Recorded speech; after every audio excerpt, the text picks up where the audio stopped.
Hello and welcome to Buck the Trend. I'm Steph Clutterbuck. And I'm Matt Nartive. And this is episode 4.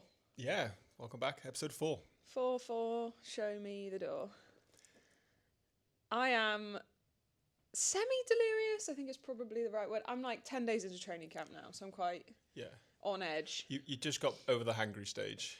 Oh yeah, we just come back from a 2.5 hour ride and was incredibly hungry. And actually, so I'm vegetarian, not that important. I just decided I wanted to be, and I feel better as a result. Spain is it's a really difficult place to be vegetarian, and we're staying at Barcelona with all-inclusive.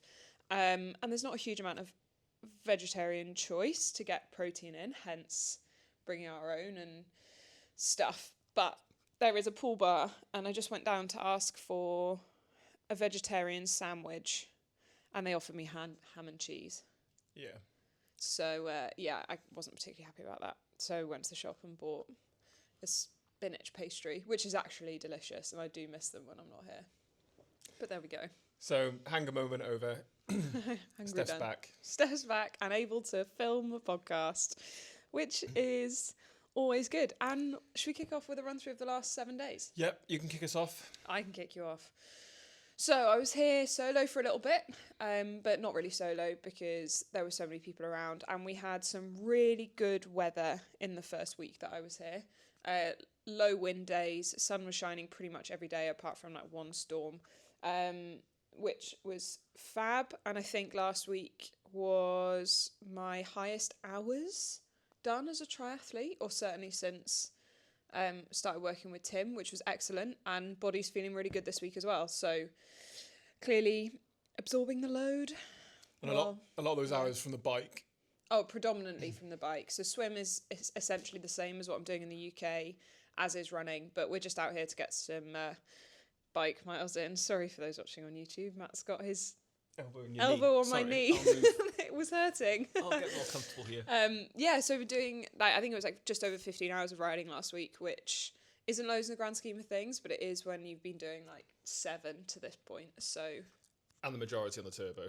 And loads on the turbo. So it's nice to be outside and getting some good miles in. And then you flew out over the weekend. For those that follow along on Instagram, content has resumed because Matt's here to film it.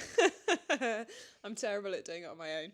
And yeah, you've started your training camp. I think people are more interested in your training camp than mine, to be honest. Yeah, I mean, I suppose Lanza's not an easy place to come when you're not very fit. And for those listening, I haven't done a lot of cycling in the last 4 months, probably. So, Matt raced Roth in July, retired from swimming at that point, hasn't swum since, basically.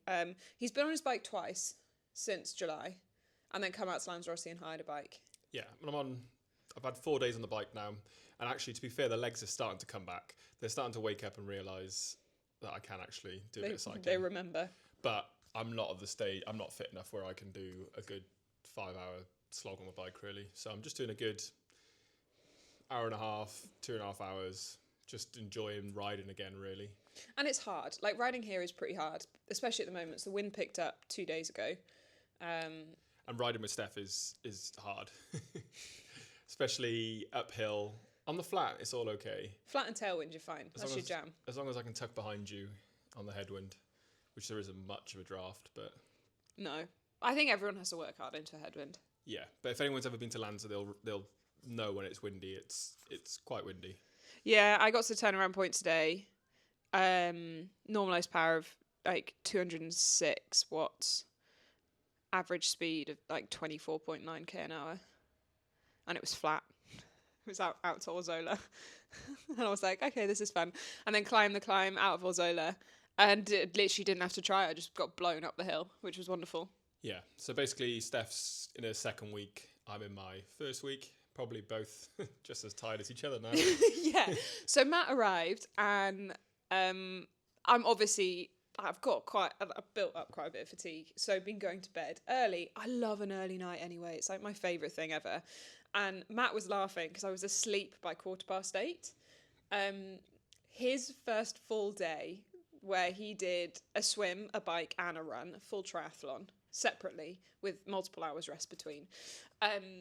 We went to dinner at 6:30, which is standard. Like, you go to dinner at 6:30 and then you finish eating by 7:30 so you can be properly asleep by 8:30. It got to 7:00. Matt looked at me across the table and was like, I need to go to bed. Yeah, I was pretty cooked at this point. I'd done 3 sessions and I had a swim, bike and a run. Not very much, but enough from all 3. And I haven't done that in a while. And the I don't know, the ethos of this camp for Steph was no hero days, no hero sessions. Whereas for me, it is all about be a hero. The hero sessions. So he was asleep by 7:30 that night. Yeah, asleep by 7:30. And slept through till 6:30 the next day. But felt good the next day. Yeah. You'd hope. You would hope. After 11 hours of sleep. 11 hours sleep on one day of training. So, I think hero sessions or hero days for Matt. and consistency for Steph. Yeah, although my hero days are probably your normal days. Yeah. At the moment. Yeah, not far off. But I haven't swam since July, and I've now done 2 sessions out here. Yeah. I quite enjoyed being back in the pool, apart from my shoulders. Yeah, first session in, after about 400 metres, you were like, my shoulders are done. Yeah, I mean, it doesn't come back that quickly. No. But he did 2K second session, and he's discovered fins. He's never had fins before. Yeah, that makes a change. I can stick on your feet with some fins. Just.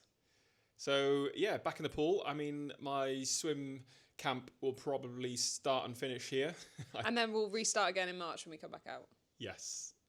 I am only a fair weather swimmer currently. Yeah, doesn't want to do it at home, which isn't surprising because you have to go before work, which is like get up at 5.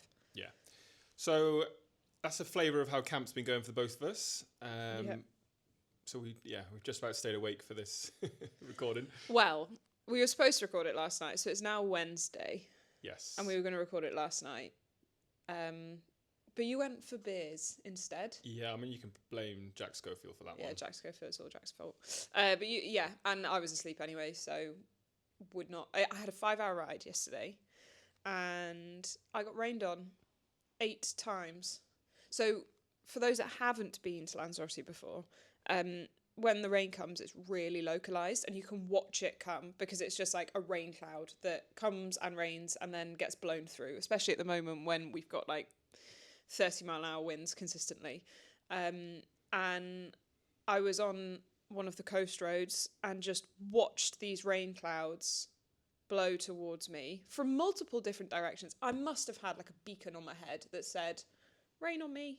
Yeah, I think you were just chasing the clouds. I was trying my hardest not to get soaked, but did a really good job of getting soaked. And I had Rosie Wild, who was out on a bike somewhere else on the island, and we were sending voice notes to each other being like, oh no, it's raining here, don't come here. And then she was like, Steph, it's sunny here, come here. And by the time I got to where she was, it was raining. So that was a tough one to do. So I was pretty worn out by yesterday evening. Got the session done. 4 hours, 59 minutes and 11 seconds. Yeah, or whatever 5 it was. seconds. I was not. No. Just a little bit short. But not making up those 55 seconds. So, I mean, you spoke a little bit there about how Lanza is quite windy at the moment. I mean, it's notoriously windy, which makes it, I suppose, tough and good for training. Why Lanza over anywhere else? Yeah, it's a good question. And we actually got asked why Lanzarote over altitude. And it's actually super individual. So there are obviously triathletes that choose not to come to Lanzarote and will go elsewhere. The Canary Islands in general are very popular training destinations because you get winter sunshine. Yeah, you can pretty much guarantee low 20s this time of year. Yeah, which when you're coming from Northern Europe where we've got rain, snow, fog, sleet, wind in any sort of combination and sub-zero temperatures, this is pretty ideal. And that is low 20 Celsius. Yeah, Celsius, not Fahrenheit, please. Yeah. I can't convert that, Don't but do somebody that. can. So yeah, it's kind of why here. There are people that go to Spain. It's a little bit more hit and miss with weather, but it's also fine. Yeah. And some people choose Spain mainland over here because it's slightly less windy. And I think the variety of cycling out there in mainland Spain as well. There are a lot of different types of terrain, climbs you can do. Yeah. So Lanzarote's great within the Canary Islands because it's good for TT riding. It's a less popular holiday destination, so there are slightly fewer tourists. We've done some riding in Gran Canaria and Tenerife, and the roads were super busy with cars and a lot of foreign drivers, whereas Lanzarote is kind of just a training destination with the odd all-inclusive hotel thrown in for fun. Yeah, in Tenerife, you're either going up the volcano or coming down it. Oh, but it's pretty fun. much. Yeah, it's fun. It is great, but it's less good hours. for time trialing. And why heat or sunshine over altitude? Well, for you personally. For me, I have never trained at altitude before, so it's something we want to play around with, but not something that we have any data on at the moment. And it's very individual, especially for female athletes. It can go incredibly well, or it can be a complete disaster. There are triathletes that choose to go up to altitude at this time of year, but if you're doing that, you're training inside because it's snowy, unless you're going to like Namibia in Africa, which is not something that we can afford to do, nor do we have a training base there that we know anything about.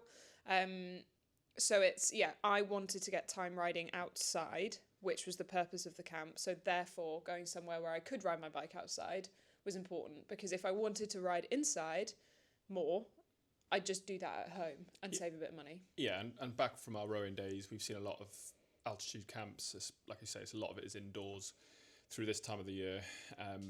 It's good at building a really good base. We don't know how you'd react. I mean, we'd have to do probably low intensity work to start with. We couldn't really just up the intensity at altitude because that's two stresses on the body that we don't know how you'd react. So I think for you right now, at some point we'll explore it and we'll look into there's plenty of science behind it, but how we can best utilize it at the right time for you.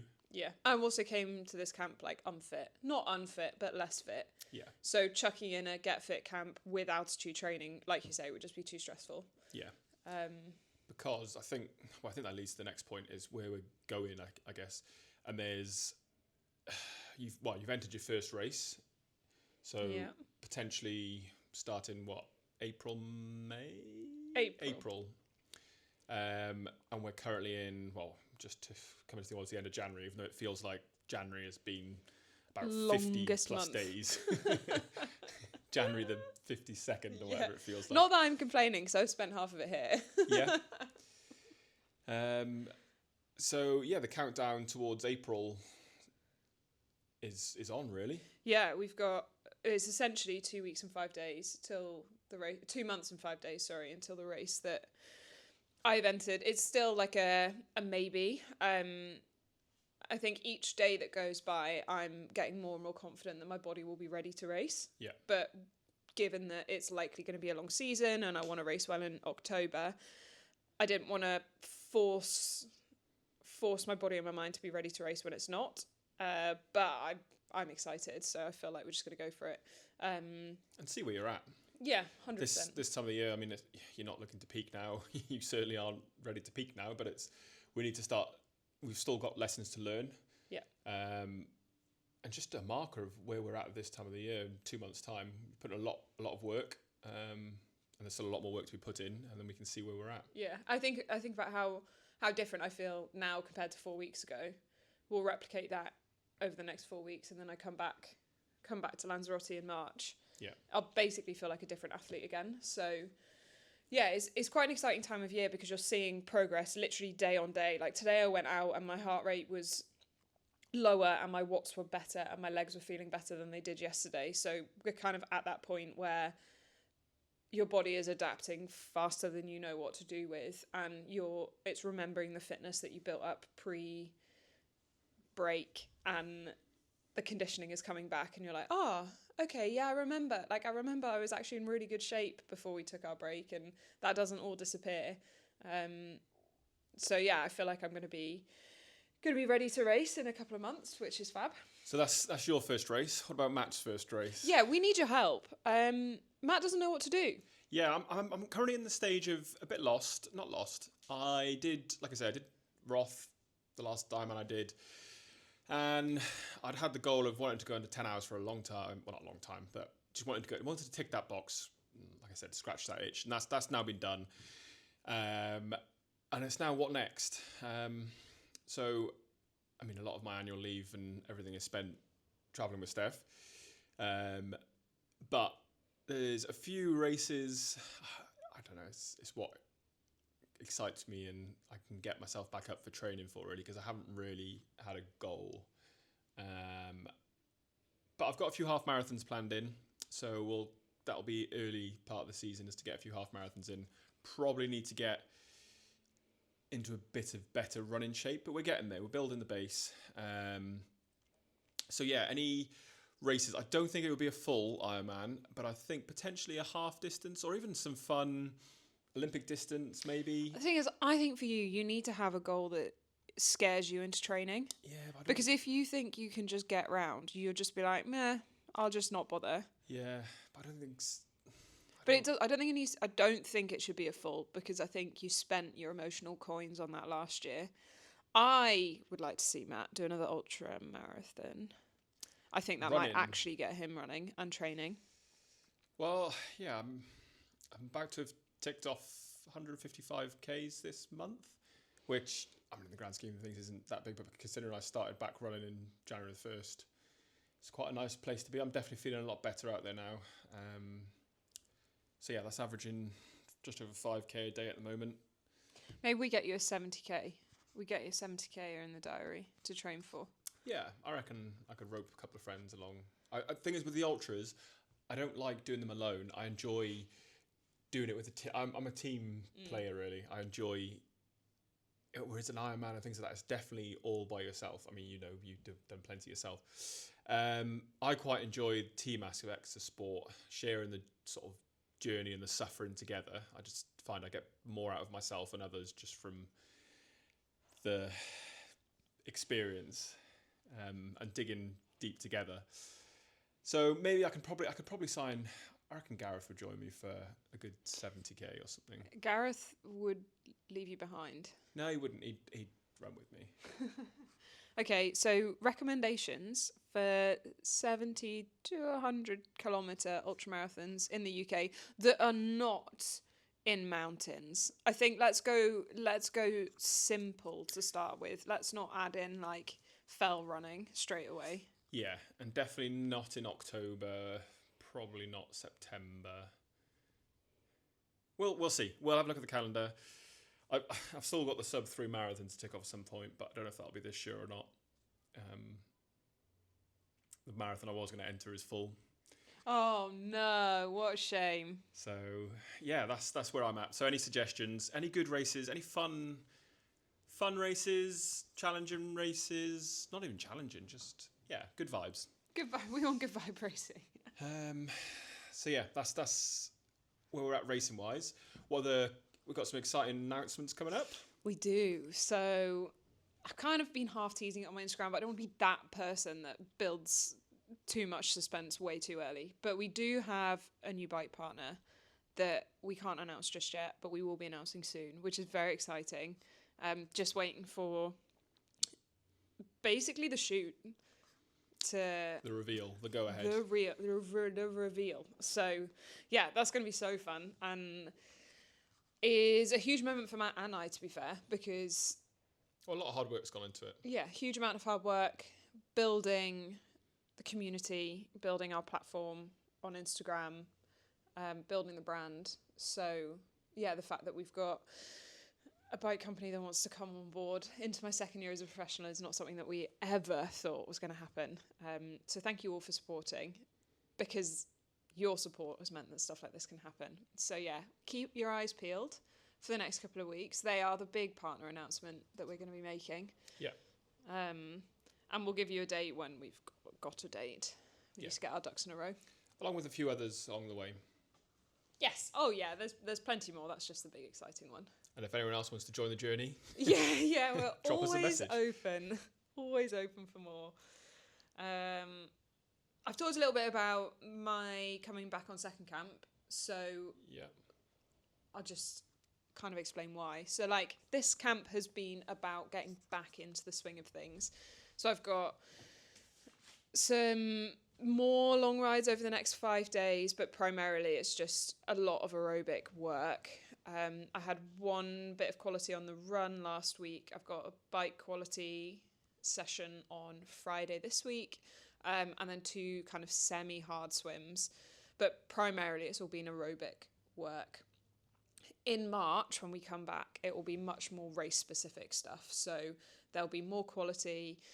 The total hours probably won't go up, but the loading will. So there'll be some much longer intervals. There'll be time in TT position, doing more runs off the bike, getting your heart rate up, running a little bit more and running hard.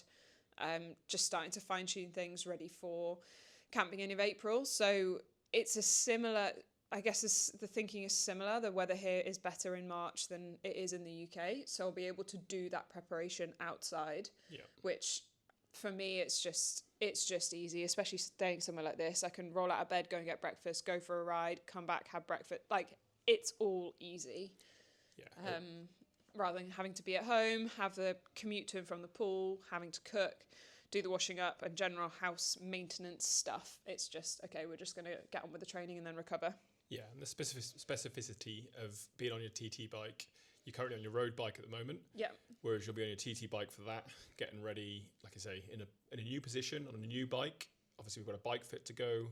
There's quite a bit to get ready for that camp, but then that camp will be specific towards racing. Yeah. The intensities, preparation, and yeah, like I say, a lot of more riding in position. And likely still heavily weighted towards bike miles. Yes. At that point. So I think while I'll be in an Ironman build and my long runs will probably be there, out here, I mean, the running is hard because you've usually got the wind either with you or against you and it's not flat, which doesn't faze me, or you're off-road.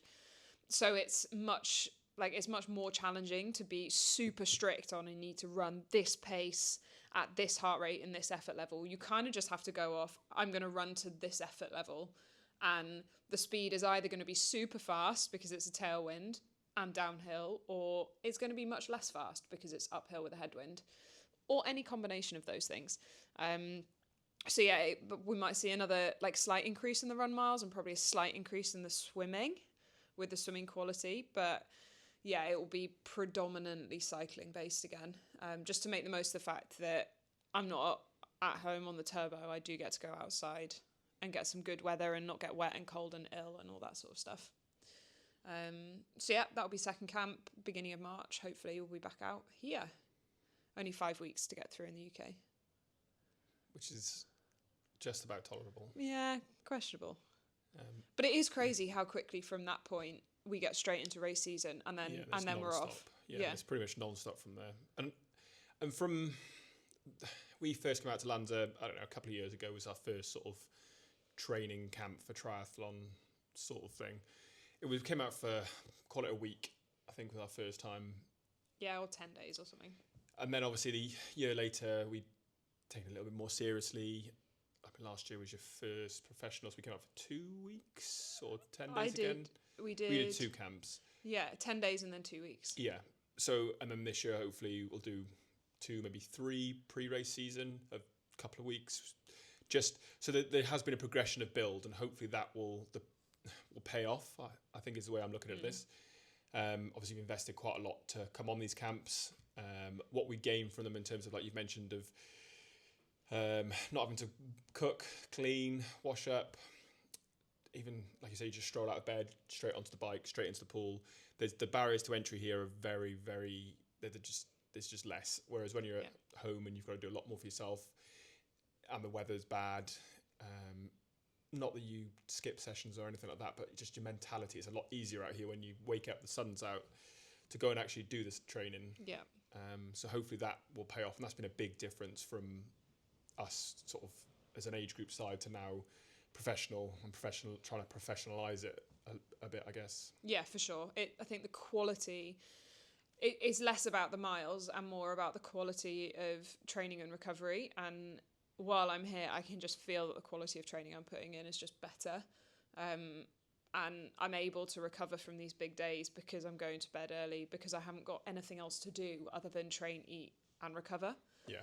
Which is what is key, because if you can't recover from the sessions, there's 0 point in doing them. Yeah, and it's not to say you can't do it at home, because you do and you have, but it's just how do we not accelerate that, but help set up that environment where it's just easier to thrive.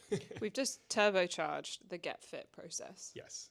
Which is fabulous. And everything is better in the sunshine. Oh, it so is. And on that note, that is my what the buck moment of the week is Matt being back training. Because I know how important exercise is to you. Yeah. And it's been a rocky road the last couple of years. Since leaving rowing, it's been up and down with regards to whether you have a kind of events to train for, whether you can be bothered, whether the sun's shining, and it's been really difficult for you to be consistent. So I can see how much happier you are when you're back training, even if you're doing stupid things that you shouldn't be doing and making yourself really, really, really tired. The fact that you want to do them, for me, is something that needs to be celebrated. Yeah, and I think it's the case of, I bounce out of bed in the sunshine and I'm up at 6:30. Yeah, he's been waking up at 6:30 and never gets up at 6:30 at home. No, but it's dark, cold. It's definitely a lot easier to get out of bed and train. And I like I say, there's no stresses. I'm not working this week. I'm off work. So it's just quite nice to just get up early and enjoy being in the sunshine and being away and just doing it together. Make the most of the day. Exactly. So, yeah, that's your what the buck moment of the week. Mine is, I haven't really looked at too much sport news or anything this week, so I haven't really got any big ones or kudos to people for doing some crazy cool things. But there will be. We'll get one for next week. But this week we were on a run along the coastline, the normal coast road. What would you call it? Footpath. A lot of pedestrians on there, a lot of runners on there. And you've got to get on there early, otherwise it's full of people sort of later in the day walking around on their people in their buggy, stroller, mobility scooters and whatnot. It gets busy. So we were out for an early run. I was cycling alongside, just getting some content. Had a water bottle, the usual. Out for the long ride. It was an hour and a half. Yeah. So yeah, I don't know. 18, 19 kilometres roughly. 18. Yeah. Anyway, that's not part of the story. We are running down and I see a group of what looks like triathletes, swimmers. They just got out of the water, on the beach, sort of just about to head onto the path we were running on. I'm there riding a hire bike at the moment because I don't own a bike. So I've just hired one out here and it is a Cube. There's context this coming. So it's a Cube bike, German manufacturer, and Steph is running alongside me. I'm there with a camera around my neck as well, and there's some people shouting something. I have no idea what they're shouting. I thought they were shouting at their dog. So I'm looking behind me and I'm in front of me and then behind me as we go past. I'm thinking, Steph, is there a dog chasing us? Turns out they're shouting, "Hi, Lucy, Lucy." And me and Steph are looking at each other thinking, I obviously didn't respond because my name is not Lucy. Well, neither of us responded until I actually realised that they weren't shouting at a dog. They were waving and shouting at myself and Steph. Thinking I was Lucy Charles Barkley. And I'm so sorry because I'm not. Which couldn't be further from the truth. No, I think we're two blonde Brits in Lanzarote. But I was so worried that we'd see them again and they'd be heartbroken that they got the name wrong. For context, Lucy rides a Cube bike, so maybe there was the link there as well. Steph is obviously blonde as well, running along the promenade. And yeah, like I say, maybe they thought I was Reese, Lucy's husband, but he would have had a real big feed at Christmas if it was Reese. So yeah, very sorry to that group of women. I'm not Lucy. This is the wrong side of the island. She stays in Club La Santa, which is on the other side. But yeah, it was one of the coolest mistaken identities I've ever experienced. Yeah. Well, as long as they weren't calling me Lucy. No, I don't think they were calling you Lucy. But maybe next time they'll be shouting Steph. Yeah, maybe. I think that's all we've got for today. We need to go for a swim. Yeah, well, swim and a run. Swim and a run, yeah. And lunch. Swim, run, lunch, dinner, and then just a swim tomorrow and the rest of the day off. Yeah. So we will catch you next week when we'll fill you in on the last little bit of camp and then give you, I don't know. UK feels like a really long way away right now. Yeah. So we are getting an exciting delivery on Monday, but we won't be able to talk about that on the podcast next week. because new bike. So we can't talk about that just yet.